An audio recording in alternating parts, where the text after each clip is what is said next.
Zenless Zone Zero is about to launch version 2.3, and many people have already talked about it, so just adding to the conversation, here are the things I am excited for or hesitant about in this patch. I won't talk about agent gameplay specifically because I haven't had a chance to play them, and I don't want to lie or mislead anyone. But I will address overall game design and trends. Howdy, this is Yojimbo Blade. First off, I am excited to play Manato. I hope he will be fun. If you've seen my tier list, I don't expect him to be great, but I do hope he is at least a good DPS. I have some fun teams I wanted to try with him. I do feel upset for the people that wanted him to be an S rank. I get it.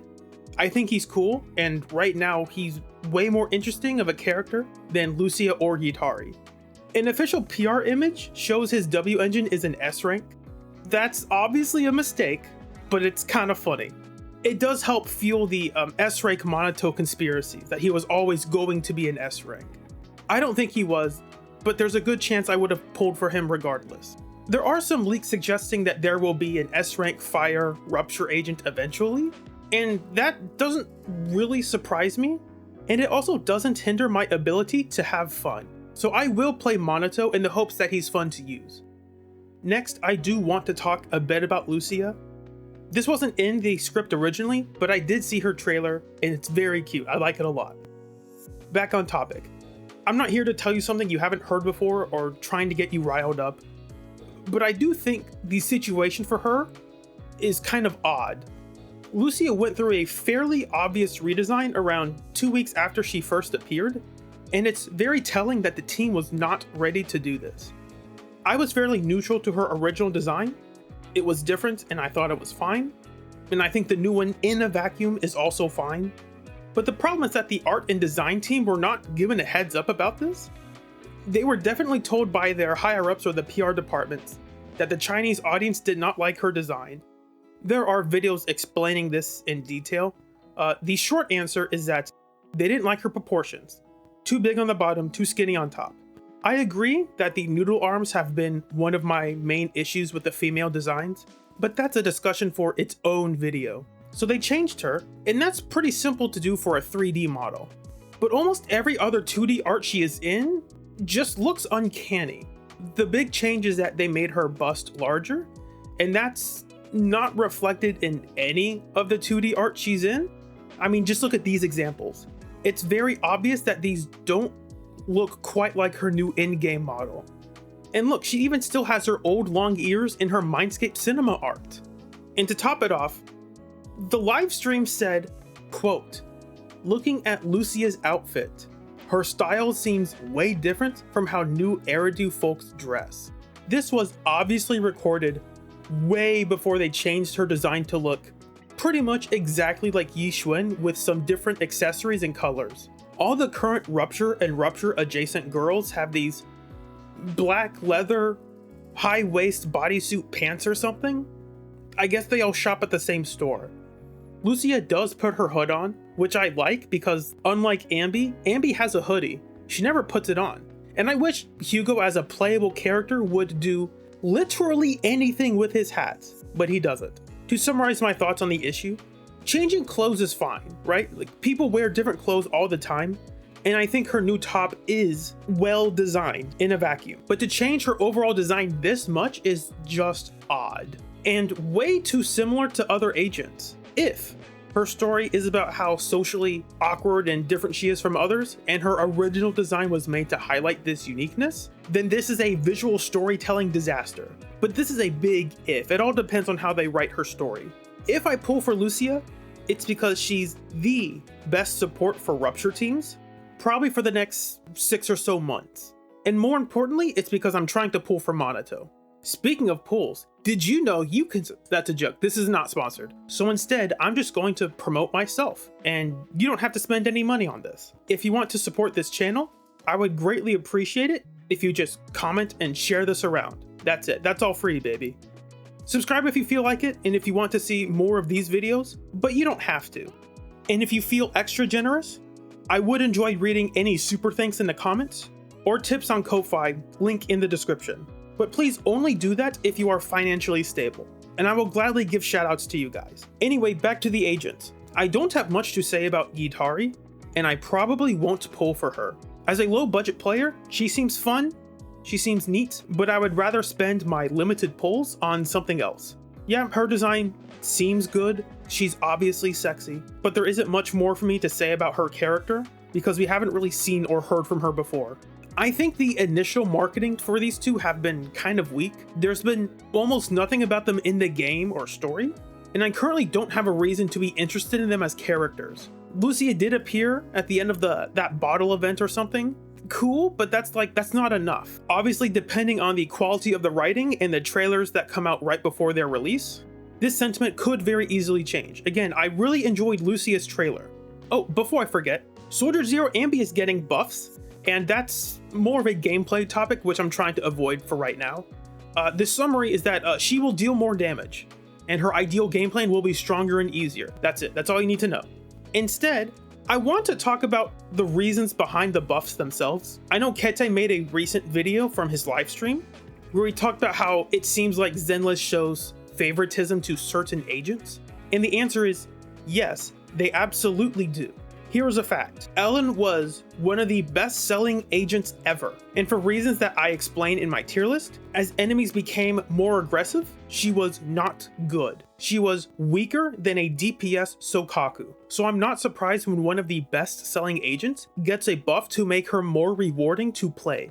It entices the players who quit early on to get back into the game. Soldier Zero Ambi is somewhat similar. Her game plan was buggy and she has issues, and she was an Aftershock buffer at a time when she was the only good Aftershock DPS. However, her individual damage was really good. That was never the main issue. And she likely did not sell as well as Ellen, but she is the face of the game. I am not surprised that the literal icon of Zenless gets a buff so her S rank form feels better to play. But the odd thing is they announced it at the same time they were trying to sell Seed, instead of waiting to announce it in version 2.3. So that was weird. Ellen did rerun in version 1.5, but that was right after Miyabi. So that was not a good time for her rerun. And then Soldier Zero Ambi has not had her rerun since version 1.6.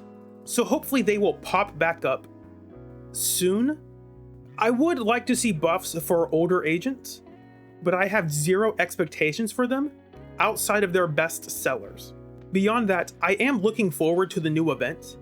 There are a couple of old commissions where we fight alongside some military NPCs in the Hollow, and I've always enjoyed that.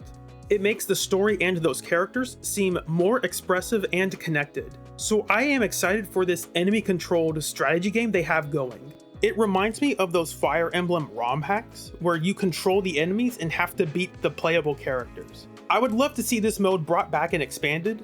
I really like the enemy designs, and I think that's an interesting angle for Lucia, where she's a pseudo-summoner that summons ethereals to help us out, but it's only on a couple attacks and they don't stick around. I think it would be really fun to recruit enemies as allies, and then fight alongside them in a mode similar to Lost Void. Moving on, they are bringing back the photo mode, and this is important because a lot of people trying to make cool thumbnails have been stuck with the photos they've had since about version 1.5, I believe. So if you want a cool Vivian photo in combat, now we can actually take one. I will be adding more photos to my collection of potential thumbnails. One thing I want to address is the Vivian Skin. You need to spend 180 pulls in versions 2.3 and 4 to get it for free, and then it will be added to the shop in 2.5. I believe that's correct. I don't have Vivian and I'm not pulling for Vivian, but I think this is interesting. It means some players will get a character with a brand new skin without needing to spend anything extra. This is great for the people who are wanting to pull for Vivian and at least one other agent. My main issue is that I've asked some people one specific question and many of them don't want to answer it. Why can't I buy the skin right now? For the ones who don't want to answer that, I know what they don't want to say. If players could buy the skin, MiHoYo would make less money. That is the real answer. This is not something Zenless is doing out of the goodwill of their hearts. They are not your friends. They are a live service game designed to generate revenue through gambling. the players that only wanted the skin would have spent around $20-30 instead of around $350 in pulls. That number is calculated using the monochrome market $100 price for 50 pulls. Obviously, I am not saying people are going to spend $350, hopefully. I really hope no one actually does that.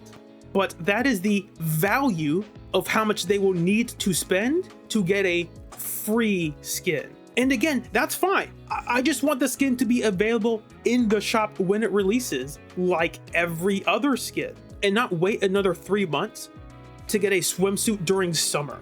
The other thing this does is it will get some players to spend their resources before version 2.5. And for those who don't know, 2.5 is probably going to have the next big Void Hunter or Void Hunter adjacent agent, and then the Angels of Delusion. They aren't going to release the agents everyone has been waiting for. The same patch, they are enticing players to spend their pulls, unless there's some big crossover collab we don't know about. As for Manato Skin, it is mainly just a recolor. Yeah, it's decent, but it's not great. However, you get it for free by just playing the event, just playing the game naturally. And when the event ends, it will be in the shop. It's conveniently free. It's not locked behind spending 180 pulls over the next 3 months or something. And it's a decent recolor. Again, it's not great, but I wish a bunch of agents had simple recolors to choose from. Like just changing Billy's jacket to match Ambi's green jacket would be fun. That would make the game have a lot more creative expression from players. That's a big thing in fighting games. Every character has some color palettes they can choose from, and that helps players form a personal connection by choosing their favorite characters with their favorite colors. So for the people that are upset that it looks cheap, I agree with you. It looks cheap and simple, and I want more of them. It's a shame he doesn't get a swimsuit, but that's whatever.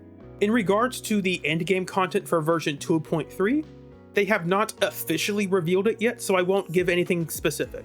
When they do release the 2.3 update details, they do tell you the Shiyu buffs and the Deadly Assault bosses for the entire patch, so it won't be a spoiler to talk about them when they come out. You can see that the Shiyu defense buffs right now, right before 2.3 releases, are specifically designed to help Manato a little bit. And speaking on general trends in the game design, we are obviously going to get a Deadly Assault boss, and at least one new Shiyu defense boss. And at least in Deadly Assault, this boss is going to heavily favor Rupture agents. I think the signs have been pretty obvious that they want Deadly Assault to have one boss tailored for attackers, one for Anomaly, and one for Rupture. So don't be surprised if you get lower scores overall because you don't want to pull for these Rupture agents. The meta will always shift, so if you aren't interested in the current agents they're selling, just hold out for a few patches and you'll be fine. You will spend more resources just getting that limited agent than you'll ever get back from them. So please don't give in to that kind of FOMO. One new thing I don't like is that I don't like the new badges. They are a tracker of how many times you've gotten 9 stars in Deadly Assault, and I think S-ranked all of Shiyu defense.